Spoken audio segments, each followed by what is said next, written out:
গোপালবাবু ভোটে জিতে মন্ত্রী হলেন, কিন্তু মন্ত্রী হওয়ার পর থেকে তাকে আর এলাকায় দেখা যেত না। একদিন তিনি যখন তার চেম্বারে বসে খবরের কাগজ পড়ছিলেন, তখন তার মাথায় এক ভাবনা এলো। শুনেছি যে আগে রাজারা ছদ্মবেশে রাস্তায় বেরোতো প্রজারা কেমন তা দেখার জন্য। আমিও তাহলে সেই রকম ছদ্মবেশে বেরোবো। যেমন ভাবা তেমন কাজ। তিনি তার সেক্রেটারিকে ডেকে পাঠালেন। শ্যামল, একবার ভেতরে এসো তো। হ্যাঁ স্যার, বলুন। গোপালবাবু তখন তার ভাবনাটা তার সেক্রেটারি শ্যামলকে বললেন। সব তো ঠিকই আছে, কিন্তু কিন্তু কি? মানে ছদ্মবেশটা কি খুব একটা দরকার ছিল? কেন?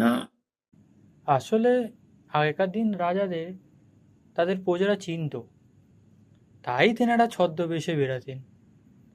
আর মন্ত্রী হওয়ার পর থেকে আপনাকে আর এলাকায় দেখা যায়নি। এলাকার লোকজন আপনার মুখটা কেমন দেখতে ভুলে গেছে। বেশি বাজে না বকে, যেটা বলছি সেটা করো। পরের দিন তিনি ছদ্মবেশে তার এলাকা পরিদর্শনে বেরোলেন।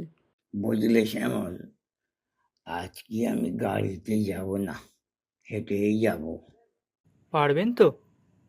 কথা না বলে চলো।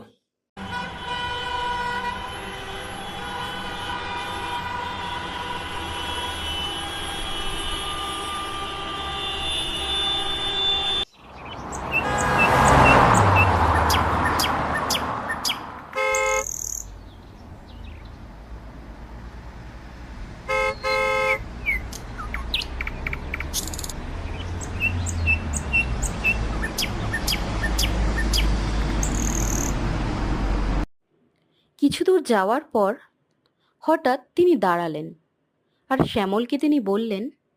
বাহ, কালটা তো বেশ পরিষ্কার লাগছে। তার মানে আমার কাজ ভালোই হয়েছে, কি বলো শ্যামল? আগে স্যার, ওটা খাল না, ওটা রাস্তা। যে রাস্তা, তাহলে এত জল কেন? আসলে স্যার, একটু বৃষ্টি হলেই না এখানে জল জমে যায়।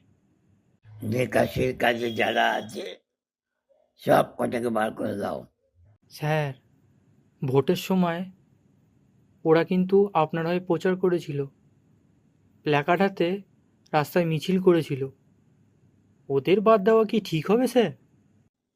তা তো বটে, তুমি তো ঠিকই বলেছ। থাক, কিছু বলতে হবে না। চলো চলো, অন্যদিকে যাই।